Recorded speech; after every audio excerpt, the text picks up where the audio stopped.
Tout à fait, donc là c'est la 5e édition. Avant on l'appelait le Market Vintage et Retro Gaming. C'est devenu cette année le Festival Vintage et Retro Gaming. Pourquoi? Car on a des invités de marques ce week-end qu'on n'avait pas auparavant. Et là, ce week-end, nous aurons la venue de Jean-Pierre Savelli. Rappelez-vous, Peter Sloan, Besoin de rien, envie de toi. Le chanteur Billy, star des années 80, le protégé des Forbans, avec les surprises parties, son titre phare. Et demain, nous aurons Vincent Ropion, c'est la voix française de Nicky Larson, et Passepartout de Fort Boyard. Toutes ces personnes vont passer sur scène et on va les interviewer. Ils vont nous raconter tout ce qui se passe à la télé et derrière les rideaux. Et on va apprendre énormément de choses, bien sûr suivi séance de dédicaces et photos. Sans oublier bien sûr ce festival toujours pareil avec de magnifiques stands, aussi bien du vintage, du vrai, du pur vintage, c'est-à-dire de l'authentique, mais également on a du néo-vintage, c'est-à-dire de la reproduction, car les Rock Pin-Up, on n'en a plus bien sûr, donc on a de la reproduction. Et sans oublier le rétro gaming, tout ce qui est jeux vidéo, pop culture des années 80 et 90. Plaisir de venir à La Roche-sur-Foron. Le public de Haute-Savoie est un très très bon public, très sympathique, avec beaucoup d'entrain, de bonne humeur et les sourires présents. Alors la bonne humeur s'y prête forcément, hein. Oui. Beaucoup de nostalgique par rapport aux produits qui sont en vente, toute cette ambiance qui est créée. Vous sentez que les gens ont un certain âge? Est-ce qu'il y a une effervescence des gens un peu plus jeunes ou c'est quelle catégorie d'âge qui s'intéresse? Alors tout à l'heure, quand les gens faisaient la queue pour rentrer, j'ai entendu une dame un petit peu âgée qui a dit je vais retomber en jeunesse. Enfin, hein. Donc je pense qu'il y a une partie des personnes un petit peu âgées qui sont contentes de revivre un petit peu leurs années nostalgiques. Et puis il y a des jeunes aussi qui viennent aussi pour le rétro gaming bien sûr. Donc c'est vraiment très familial, ça va de 7 à 77 ans j'ai envie de dire. Est-ce que c'est peut-être pas le sentiment d'un retour aux sources?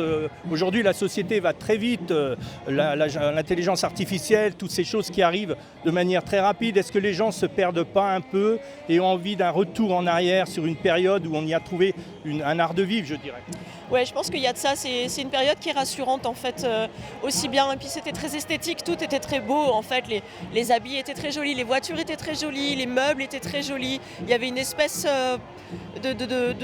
d'état mental comme ça qui était assez chouette, en apparence évidemment, parce que tout n'était pas rose non plus, on le sait, mais bien sûr que ce sont des années qui sont quelque part rafraîchissantes pour les gens, et plus de légèreté, de nostalgie, et de voilà. Bien, bah merci. Merci à vous. Avec Super Mario. Allez. On doit y aller. Allez. Merci beaucoup. Bonjour Super Mario, quelques mots pour Cœur de Savoie? Allez, bah écoutez, bien ravi d'être là. On est nombreux à profiter de ce vintage. On a de belles choses à proposer. Il faut venir se faire plaisir. Plein d'activités. On peut se faire une petite partie de Mario là-bas. Donc voilà, écoutez, avec plaisir de vous retrouver. Merci beaucoup, bon salon. Pour Radio Cœur voilà, de Savoie. c'est meilleur magasin Rhône-Alpes-Auvergne, Gigantoy là. Hein, voilà. En fait, c'est votre casquette. Ah ouais, la casquette, c'est Mario. Viens plus. C'est la casquette. Bah ça, c'est le patron du magasin Gigantoy là. Bonjour, meilleur magasin enchanté. Rhône-Alpes-Auvergne et à Lyon. Tu m'enverras la photo. Tu vois. On va Voilà. vous donner la Radio Cœur de Savoie. Est-ce que vous voulez nous dire quelques mots sur vos activités ici à La Roche? Alors nous on est photographe, on est relooker, on vous fait faire un saut dans le temps, on est estampillé anti-charge mentale, on s'occupe de vous, on vous chouchoute, on vous dorlote, on révèle la beauté extérieure qui sommeille à l'intérieur de vous, on fait un pas vers vous. Et comme ça, on s'amuse et on s'aime un peu plus. Et en même temps, on profite de passer un bon moment en mettant des jolies robes de princesse. Voilà. Merci. Alors dites-moi, ça a commencé quand pour vous? Ça a commencé il y a... J'ai fait de la brocante, mais je faisais de l'art populaire avant. Oui. Pendant 15 ans, j'ai vendu que de l'art populaire. Je refaisais les meubles, je refaisais tout. D'accord. Après, j'ai repris mon ancien travail qui était dans le bâtiment. C'est-à-dire que je faisais de la rénovation de maison. Et là, il y a 4 ans en arrière, j'ai arrêté le bâtiment parce que j'étais usé. Voilà. Et je me suis dit, pourquoi pas repartir un petit peu dans la brocante. Mais là, je me suis plus spécialisé dans ce qui est années 70, 60-70, tout ce qui est industriel aussi. Et je fais de la création. J'ai vu l'ensemble de vos cendriers là-bas qui sont bien d'époque. Oui. Ce meuble-ci, qui Oui. est en formica, puisque Oui. c'était l'époque du formica. Exactement. Mes grands-parents, Oui, tout le monde avait sa table en formica. tout à fait, tout à Voilà. fait. La dame à côté nous disait que vous aviez un coup de crayon un petit peu magique. Alors Donc, au tout d'où ça- début, D'où ça vient tout ça alors au tout début, moi j'ai toujours dessiné depuis tout petit. Et au tout début, il y a une dizaine d'années à peu près, quand je faisais mes premiers salons, je faisais mes dessins, je vendais des prints. Je veux dire comme un peu tout le monde maintenant. Et sauf qu'au bout d'un moment, on était tellement nombreux à faire ça qu'à un moment donné, je me suis décidé à prendre mes prints à moi perso et à les coller sur du bois et à faire tout mon travail de peinture tout autour de l'image. Sauf que du coup, mes produits marchaient mieux sur mes tableaux que sur mes prints. Pourtant, mes prints, ils coûtaient 8 € pièce pour un petit format et 35 € pour un format A4 comme ceci. Et du coup, finalement, je vendais plus de prints. Donc au bout d'un moment, je me suis dit, je vais me lancer là-dedans pour en faire des pièces uniques. Donc maintenant, ce que je fais, c'est que j'achète carrément mes images. Je les achète, j'achète mes affiches. Et je les colle sur mon support en bois et je vais personnaliser avec la peinture tout autour de l'image. Et moi j'aime bien la décaler l'image, ça donne un petit côté un peu...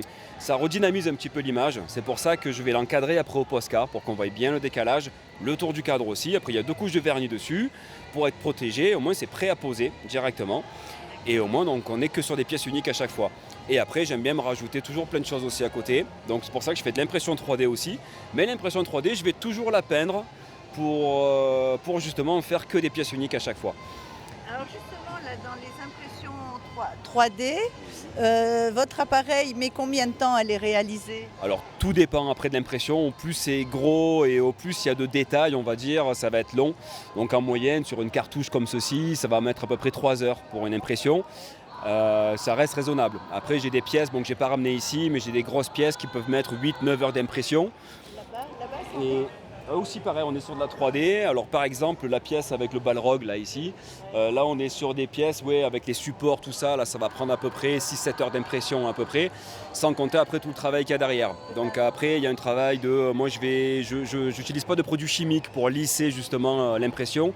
Moi j'utilise donc du mastic à bois par exemple, où je vais mastiquer, ensuite après je ponce, et après je fais une couche d'après pour voir s'il reste des défauts. Et s'il y a encore des défauts, je reponce derrière, je retravaille encore et ensuite je remets un après. Et s'il n'y a plus de défauts, à ce moment-là, je peux envoyer ma peinture dessus. Et après la peinture, vu que moi je graffe aussi à la base, donc soit je fais tout à la bombe et ensuite je termine au pinceau. Et puis après je vernis le tout aussi à chaque fois pour vraiment donner ce côté unique aussi à chaque fois. Je vous en prie. Donc je suis intriguée, j'ai vu des décapsuleurs, c'est vous qui les fabriquez? Oui, tout est fait main par moi et mon mari dans nos ateliers. On D'accord. travaille à partir de matériaux recyclés, c'est-à-dire qu'on va être... pour les décapsuleurs, c'est des chutes de métal industriel qui sont destinées à partir de la poubelle, Oui, que l'on récupère, on les découpe, on les transforme en décapsuleurs. On d'accord. peut faire du totalement personnalisé.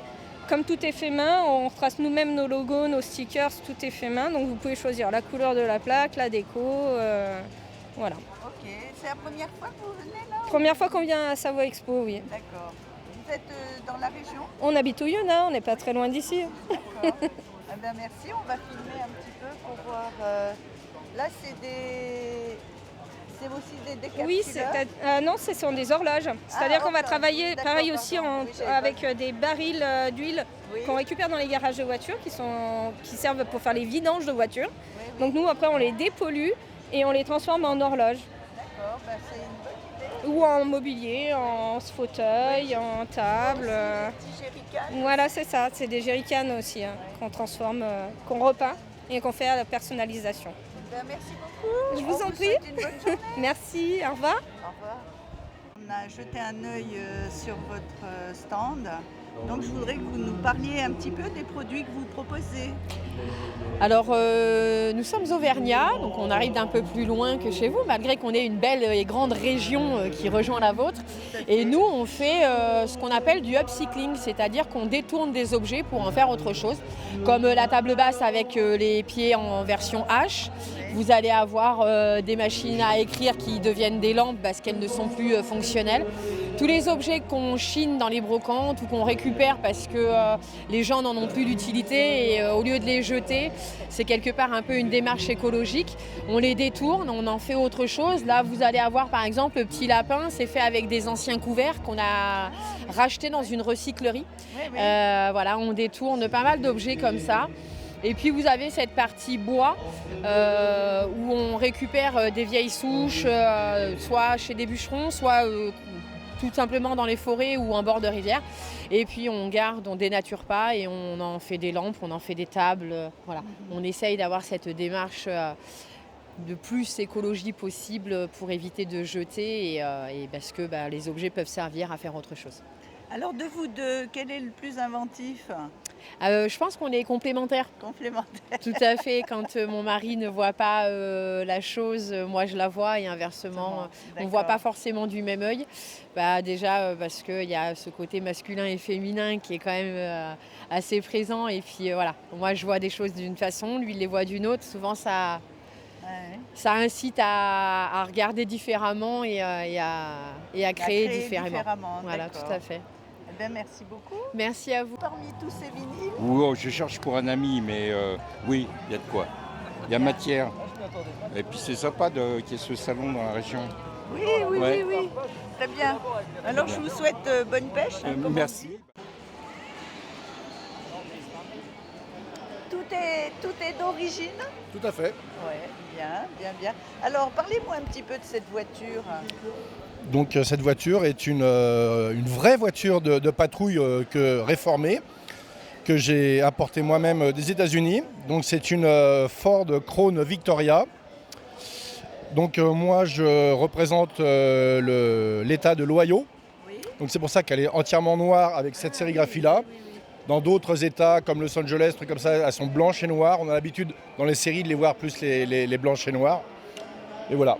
Donc c'est un vrai véhicule, hein. C'est pas une réplique, hein. C'est telle qu'elle est sortie de là-bas. Vous l'utilisez que pour des démonstrations, des trucs comme ça, vous roulez pas avec? Absolument pas. Vous avez pas les autorisations? Non, au contraire. C'est ma délit. Je roule tous les jours avec celle-là. En fait, j'en ai deux. Oui. J'ai celle-ci et j'ai aussi, à New York, ils ont eu des Smart. Donc j'ai acheté aussi une Smart que j'ai mis aux couleurs de New York. Mais je vais travailler avec et je vais faire mes courses avec. Il n'y a aucun souci. En fait, il n'y a aucune autorisation dans le sens où, sur route ouverte, j'allume pas les gyrophares, je n'utilise pas les sirènes. Voilà. C'est tout. Après, les forces de l'ordre de la région me connaissent. Ça fait quand même 6 ans que je l'ai. Donc ils commencent pas mal à me connaître. Et en général, c'est plus un petit coucou, un petit salut quand on se croise, qu'ils ne sont pas là pour m'embêter, quoi. Dans la question, c'est comment vous avez fait pour homologuer ce véhicule ici? Alors, la petite subtilité, c'est qu'elle est homologuée en tant que véhicule civil, en fait. En fait, quand elle est arrivée en France, elle était entièrement désarmée. C'est-à-dire qu'il n'y avait plus aucun signe comme quoi c'était un véhicule de police, donc il n'y avait plus de sérigraphie, plus de gyrophare, plus rien. Elle est passée donc à l'homologation comme un véhicule américain standard, un véhicule noir. Et une fois qu'elle est homologuée, on remet tous les équipements. Okay. Comment ça vous est venu cette passion? Parce que là, non seulement vous êtes véhicule, vous êtes costume, donc c'est... L'uniforme. C'est vraiment une passion. Passion de jeunesse, un rêve d'enfance. Hein. Quand on était gamin, on regardait toutes les séries à la télé. Magnum. Oui, c'est ça, Starsky Hutch, Magnum, toutes les séries même qu'il y a encore jusqu'à aujourd'hui. Et puis un jour, j'ai réussi à franchir le pas et voilà quoi. Ça fait une dizaine d'années que je suis dans le milieu. Eh ben, merci beaucoup. Merci. Alors bonjour à tous, donc, je m'appelle Sandrine, donc ma fonction, je suis rentrée il y a à peu près 6 mois chez Tandem. Je me suis positionnée à peu près sur tous les week-ends. Donc on fait aussi bien de l'entrée qu'on prépare le marquage au sol pour que les exposants puissent venir, les accueillir. Et puis voilà, puis après une fois que le week-end est fini, ranger et puis voilà, pour que tout le monde se sente bien pendant le week-end, quoi. Et préparer autre chose dans quelques temps. Et voilà, et préparer pour le week-end prochain. Et voilà, à chaque fois c'est une étape différente. Ouais. Dans un endroit différent aussi, en sachant qu'on a une vue magnifique. Alors, il n'y a pas le ciel bleu, mais les montagnes commencent à se découvrir. Oui, j'ai vu que le site était en train de s'agrandir. Oui, là, hein. ça s'agrandit, il y a pas mal de choses. Qu'est-ce qu'ils ont projeté pour l'avenir? Ils vont faire plus de salles Alors, ici, alors généralement, oui, ils vont agrandir le parking, ils vont isoler en fait tout le site pour que la chaleur et tout ça, qu'il y ait moins de frais. Et je pense qu'ils agrandissent une autre salle derrière, donc là, pour les conférences et tout ça. Donc là, ici, je pense que oui, ça va. Il va y avoir du monde et du parking pour se garer, c'est ça qui est bien. Là, Donc, voilà. c'est ouvert donc sur les 2 jours. Donc nous, on est ouvert sur les 2 jours. C'était aujourd'hui de 10h jusqu'à 19h ce soir. Et demain de 10h jusqu'à 18h. Voilà, donc vous serez les bienvenus, n'hésitez pas. Oui, vous avez reçu quand même pas mal de monde. Hein, oui, là de tout âge. Voilà, tout âge, c'est vraiment pour toute la famille en fait. Hein, il y en a pour tous les goûts. Donc tout le monde peut trouver son petit bonheur. Bien. Je vous remercie beaucoup. Merci à vous, bonne continuation et puis au plaisir.